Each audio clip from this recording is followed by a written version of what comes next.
Residents of Nevada do not have to produce photo IDs to vote, but people in many other states do.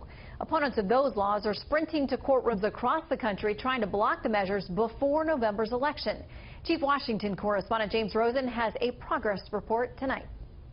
Chief Justice John Roberts has set an August 25th deadline for opponents of North Carolina's voter ID law to respond to an emergency request filed on Tuesday by officials of the Tar Heel state who asked the Supreme Court to block an appeals court ruling last month that struck down the law. The Supreme Court has upheld voter ID laws, so there's no question that they're constitutional. In all, 33 states require voters to show some form of identification in order to vote, with a 34th, West Virginia, to begin doing so in 2018.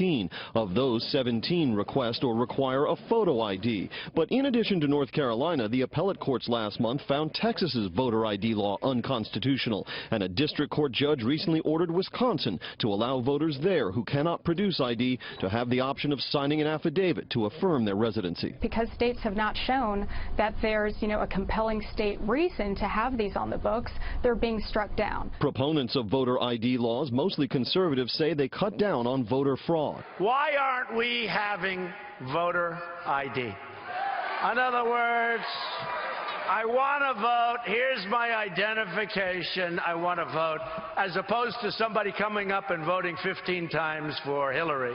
The Secretary of State in Kansas, a Republican, said his state's voter ID law produced higher than average turnout for the 2014 midterms. But the Federal Government Accountability Office has found voter ID laws depressed turnout in both Kansas and Tennessee during the 2012 cycle. The mostly liberal opponents of voter ID laws, such as President Obama, say they discriminate against minorities who are less likely to possess identification. He believes that we should be doing everything possible to make it easier for people to vote, not harder. The most recent Fox News polling on this issue, conducted in May 2014, found 70% of registered voters believing voter ID laws are needed to stop illegal voting, with only 27% regarding them as unnecessary and discouraging of legal voting. Shannon?